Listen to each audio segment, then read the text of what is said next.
وانتو مهارني انت خصارش السمع زاصرني كبرت كصعدو صبني تنزقت قد قينا صمت حغوساس بهتان حغوسنا اسمعني كزكا حب حتياتي كبلو بزلا ابو ساون دمسسو واملاح صري لب فطر لي صنو منفس كاوشتي حدث كابغص كايدربيني حغوس مدحان كامل سلك فارنيا منفسون دغفني قد خان مفرسهم رميه حتى انا بخاكم لسيم فاملاح مدحاني كاوداد ما نغفني لسانين صدق حدر كتبللو يا كويتي افي مسغانا خنغرسنا فريكفت مسوات باب لكاني تزيكون اسم رب كل كانره مسوات مراري تغوني خم مسوات املاح سورو منفسي واملاح نسبرون قطقطن بايتو نعونيها نصيم صغها سنا يغبرلا مكاتيت يرسالم ندق شو مسوات سلكي بزحرر مسواتي بمول مسوات بحق بلكايم شو عم مسويخا اراح اقرب الكايم مسغانا نابن ولدن منفس قدس نزل عالم امين زاس عزيا من بارسغا قويتا يسوع كرسس مقبرن فصمتا ساعات معلتن يا كمون دق امثال مسل زخنت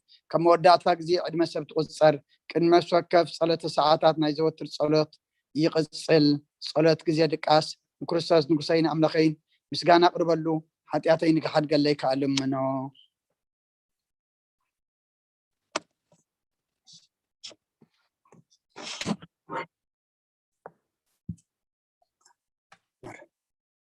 مزمور 130 وجابير كم عملنا بخاوكم ويتا دمص يسمع اذان كان بدمص من لا يقلب او جابير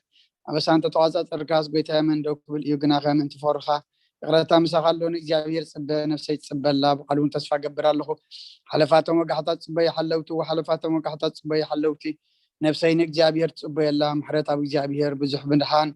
كأبو يمو إسرائيل نك جابير تصبيو نسون إسرائيل كاب كل أبس أو خد حنا أيو هالليلويا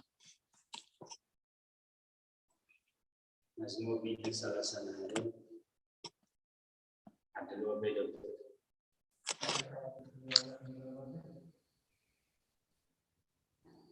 مزمور 130 وእግዚአብሔር ልበይ አይትዓብን አይንተይ ቃል ዕላይ በላን ኣብ ዓብይን ዘስተውዕሎ ነገር አይመላለስን ንነፍሰይ ያህዳክዋ ኣስቀበልክዋ ከም ጦብ ዝሓደገ ህፃን ኣብ ሕቑፋ ኣድዩ ነፍሰይ ከምቲ ጦብ ዝሓደገ ህፃን ኣባይ ቆምያ ኣታ እስራኤል ካብ ሕጂ ንዘለዓለም ንእግዚአብሔር ተስፋ ግበር ሃሌሉያ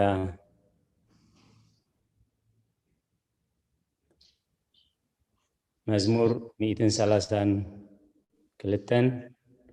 أصلي مزمور 133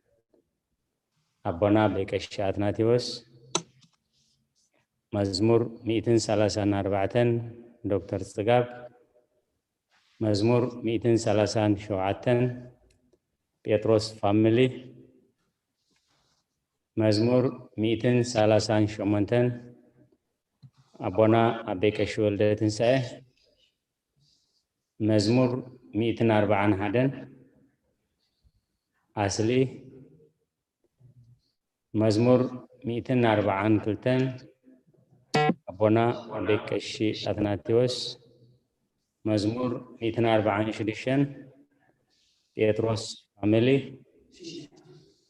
مزمور 147 دكتور صقاب مزمور 148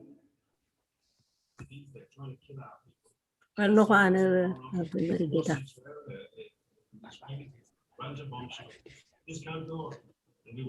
مزمور 148 هللويا እግዚአብሔር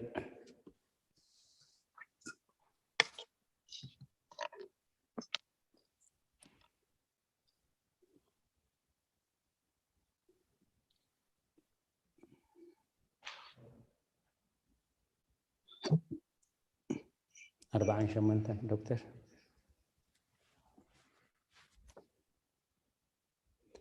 هللويا እግዚአብሔር ካብ ሰማያት አመስግንዎ ኣብ ኣርያም አመስግንዎ ኩልኩም መላእክቱ አመስግንዎ ዘለኹም ሰራዊቱ አመስግንዎ ኣትን ፀሓይን ወርህን አመስግንዎ ኣቱም ብርሃት ከዋኽብቲ አመስግንዎ ኣቱም ናይ ሰማያትን ኣብ ልዕሊ ሰማያት ዘለኹም ማያትን አመስግንዎ ንሱ ኣዚዙ ተፈጢሮም እዮም እሞ أتوم ناي سمايات قبل على سمايات نزلهم مايات نامسجنوه نسوا عزيزو تفتيرهم يممو نسم إخبار يمسجنوه نزل عالم أقومهم زي حال نفحق خاهبهم እግዚአብሔር ካብ ምድሪ ያመስግንዎ ኣቱም ገበላት ባሕርን ማዓሞቅ ኩልኹም ኣቱም ሓውን በረድን ኣሳሒታን ግመን ቃሉ ተስልጥ ህበብላን ኣቱም ኣኽራንን ኮረቢትን ኩልኹም ፈረይታ ኣዋምን ጽሕድታትን ኩልኹም ኣራዊትን ኩላትኩም እንስሳን ለመም እትብሉ ነፈርቲ ኣዕዋፍን ነገስታት ምድርን ኩልኻትኩም ኣሕዛብን መሳፍንትን ኩላትኩም ፈረብቲ ምድርን ኣጓዝን ጎራዙትን ዓበይትን ኣስናእሽቱ ስሙ በይኑ ልዑል እዩ قرموا أبلع السماء مدرن مو اسم እግዚአብሔር يመስግንዎ نهزبون قرني على على لذي كلهم قدسانو دك إسرائيل اتزغرب هزبي يመስግናለሁ ሃሌሉያ ወንጌል ሉቃስ አቡና አቤ ቀሺ አትናቴዎስ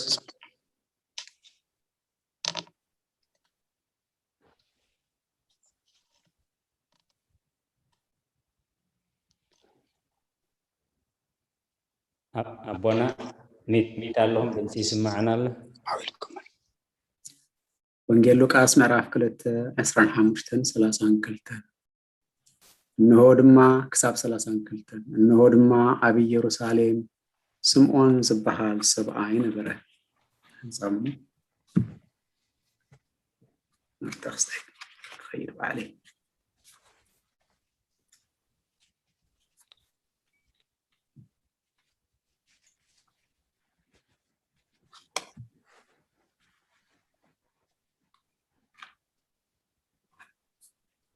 እነሆ ድማ ኣብ ኢየሩሳሌም ስምዖን ዝበሃል ሰብኣይ ነበረ እዚ ሰብኣይ እዚ ጻድቕ ንኣምላኽ ዝፈርህ ንጽንናዕ እስራኤል ዝጽበ ነበረ መንፈስ ቅዱስ ድማ ነበሮ ነቲ ቅቡእ እግዚአብሔር ከይረኣዮ ሞት ከም ዘይርኢ ድማ በመንፈስ ቅዱስ ተገሊጹሉ ነበረ በመንፈስ ከኣ ናብ ቤተ መቅደስ መጸ ነቲ ኢየሱስ ሕፃን ወለዱ ከም ልማድ ሕጊ ክገብሩሉ ምስኣተውዎ ንሱ ድማ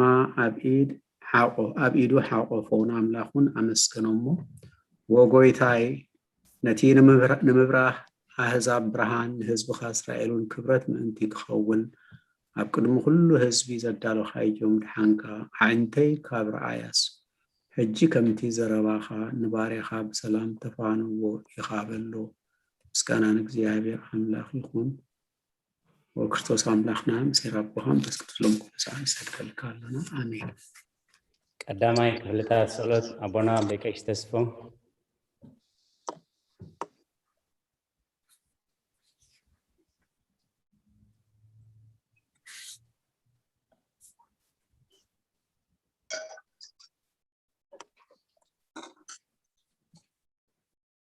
إنه أبكدمتي كونع فرادي قوم تدالي الله اتي بمقاقاي زحالفه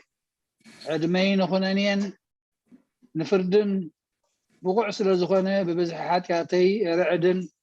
انقطقطنا الله قنك نفسي قنا مريت تنبري كابها الله استنسحي مخنياتو مريت ام مقابر اي ودسونيو ام موتكا ذكرو يلبون اب جهنمون زمسغنو يلبون مو كاب دقاس تخيتكي تنسيخي نعمد حنكي بنسحة وأملاخي محارننا دحنن النابلكي تمحسني سبهاد الأب والد منفس قدوس آمين. موعل سب زي ودا أبونا بكش ولدة تنساه موعل سب زي ودا زعلم زخان زال عالم زنبر انتزخون سنفسه نصر زخانة مخنيات محلو كنرو جنكات صيف زخانة تكبارات كنت تحماق كيكن أبكر متحقنيا فرادم زغلا عبارات حتيات تسدحي أبتشلتنيان كدعن سقاف كولخي انتايو تهبية مرسي أو كريستوس أملاخي بتعزيز فر منبر فردخاء سنبير نتزال علمان فردخاء بركاخ بتملكت عونس أوراق برهان كان كتكت الله أنا حسوم دنو سابعراتي دك إشاز الله أبي واتيون زي قدوس زغنكو نعطي نايتي تقبال كرز أبنات بمساعد أفل بينه وقعه أملاخ أنا قبنيا أيامه يقرب للي بلا اللخو لمن كل ساعة نزل علم آمين. أصلي أونس دنجل أونس دنجل نباري أخي إتي قلتوف صلال رديعتكي زرقحي نتي عب حلناي كم عبال ዝጋላበት ክፉእ ሓሳባት ካበይ ኣርሕቕዮ ነታ ኣሕምንቲ ነፍሰይ ብኽንቲ ኣዝያ ሃለዋታት ጠፊእዋ ዘሎ ናብ ጸሎትን ምንቕቓሕን ኣበግስ እያ ምክንያቱ ንስኺ ከኣሊትን ምሕረት እትልመኒ ኣላይት ኣደ ኢኺ ኣደ ምንጪ ህይወት ንጉሰይን ኣምላኸይን ጎይታ ኢየሱስ ክርስቶስ ተስፋ ኢኺ ሃሌሉያ ኣዴና ኣበባ ሓጎስ ኣብ ጎይታ በዛ ለይቲ እዚኣ ንዓሞ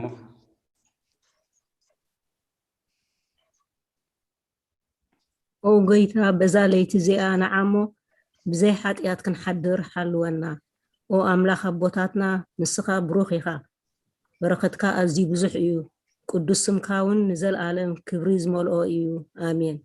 او ጎይታ ከምቲ ኣባኻ ተወኪልናዮ ዘለና ምሕረትካ ከምኡ ትኹነልና ኣዒንቲ ኩሉ ንዓኻ ይጽበያ ኣለዋ ንስኻ ከዓ ኣብ እዋኑ ምግቢ ትህቦም او ኣምላኽና መድሃኒና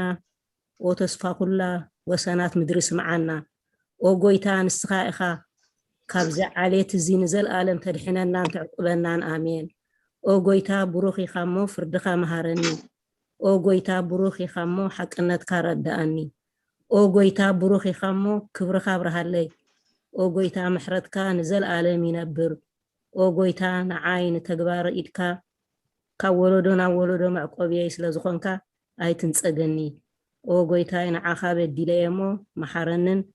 ነፍሰይ ኣድሕና እናበልኩ ጽሊ ኣለኹ او ጎይታ ኣባኻ ተወኪለ ኣለኹ እሞ ኣድሕነኒ ፍቓድካ ክገብር ከዓ መሃረኒ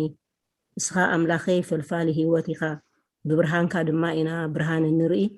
ምሕረትካ ናብቶም ዝፈልጡኻ ክብርኻ ከዓ ናብ ቅኑዓት ልቢ ትምጻእ ጸጋን በረኸትን ምስጋናን ብሓቂ ናትካ እዩ او ቅድሚ ዓለም ዝነበርካን ንዘለኣለም እትነብር ዘለኻን ኣቦን ወድን መንፈስ ቅዱስን ንዓኻ ምስጋናን ውዳሴን ግርማን ይግባእ ሎምን ኩሉ ሰዓን ንዘለኣለም ኣሜን او ልዑል ጎይታ ብኣኻ ምእማንን ንስምካ ምዝማርን ሰናይ እሞ ምሕረትካ ኣብ ፀጽባሕ ሓቅነትካ ድማ ለይቲ ለይቲ ኣዘንቱ ኣሜን ኣለህ ኣቦና ቀሺ አትናቴዎስ ውዳሴ ስሉስ ቅዱስ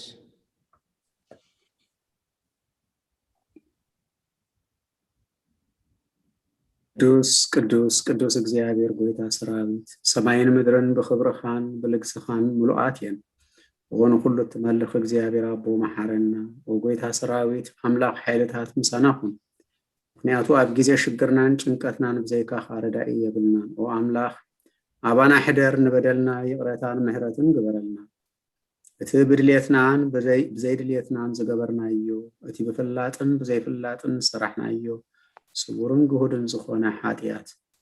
ምእንቲ እቲ ኣብ ልዕሌና ዝስልመ ቅዱስ ስምካ ኢልካ ኦ ጎይታ ይቀበለልና ኦ ጎይታ ከም ምህረትካ ደኣምበር ከም ብዝሒ ኃጢአትና ኣይኹን ብቑዓት ግበረና በምስጋና ከም ዝብና ክንጸልይ ربنا ስምካ ይቀደስ ቅዱስ ቅዱስ ከምታ ኣብ ሰማይ ከምኡ ድማ ምድሪ ይኹን ማለትን ገይረና ለማህረና ንሕና ንዝበደልና ለበና ክንዳሕደና ለበደልና ንሳሓደ ካብ ክወድና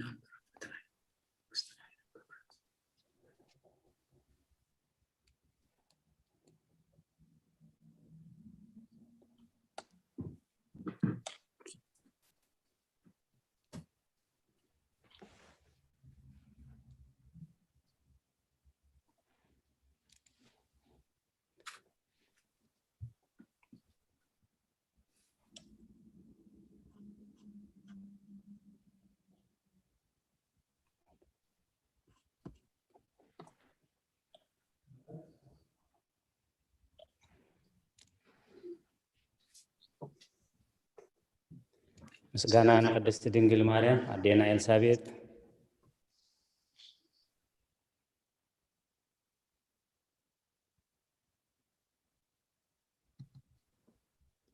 ሚታ ኣለኸን ኣዴና ኤልሳቤጥ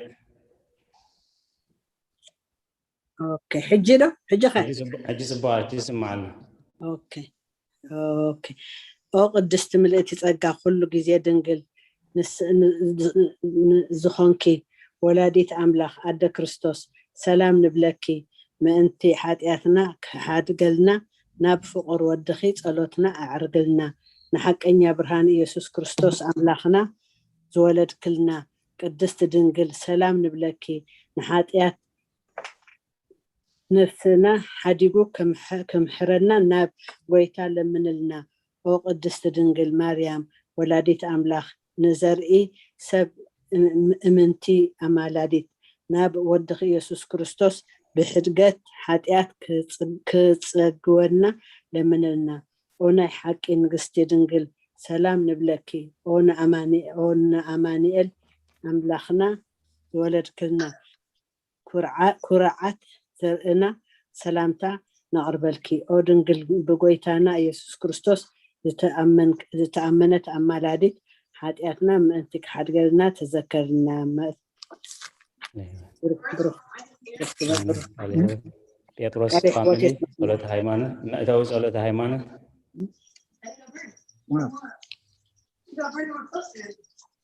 መእተዊ ጸሎት ሃይማኖት ኦ ሓደ ሕቀኛ ብርሃን ንኽብረኪ ኦ ቅድስት ድንግል ወላዲት አምላኽ መድሕን ዓለም ስለዝወለድክልና መጺኡ ከዓ ንነፍስና ስለዘድሓናና ንመስግነኪ ኦ ጎይታና ንጉስና መድኃኒና ኢየሱስ ክርስቶስ ክብሪ ንዓኻ ይኹን ንስኻ ንሃዋርያት ሞገሶም ንሰማዕታት አካሂልዮም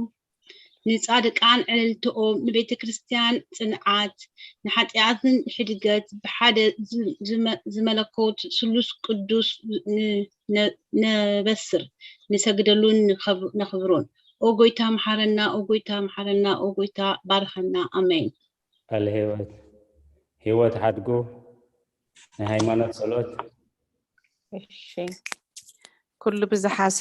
ኩሉ ብዝሓዘ ሰማይን ምድርን ዝረአን ዘይረአን ብዝፈጠረ ብሓደ አምላኽ ብእግዚአብሔር አብ ንአምን ብሓደ ጎይታ ብኢየሱስ ክርስቶስ ዓለም ከይተፈጥረ ምስኡ ህሉ ብዝኾነ ውሉድ አብ ዋህድ እውን ንአምን ካብ ብርሃን ዝተረኽበ ብርሃን ካብ ሓቀኛ አምላኽ ዝተረኽበ ሓቀኛ አምላኽ ዝተወልደ እምበር ፍጡር ዘይኮነ ብመለኮቱ ምስ አብ ማዕረ ዝኾነ ኩሉ ብኡ ዝተፈጥረ ብዘይክኡ ግን ኣብዚ ምድሪ ዘሎ ይኹን ወይስ ኣብ ሰማይ ዘሎ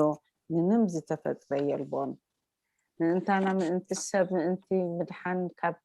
ሰማያት ዝወረደ ብመንፈስ ቅዱስ ካብ ቅድስት ድንግል ማርያም ስጋ ለበሰ ሰብ ኮነ ሰብ ኮይኑ ድማ ብዘመን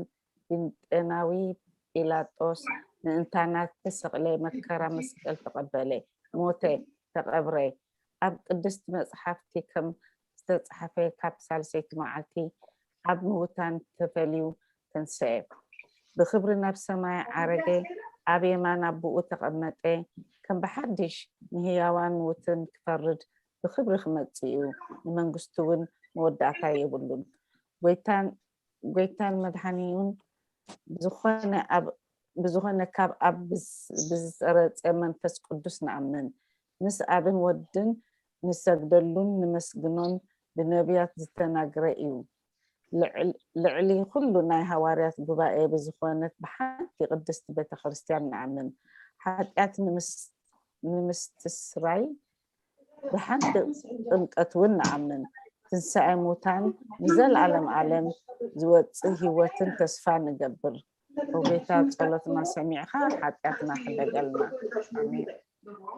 Kyria eleison, Kyria eleison, Kyria eleison.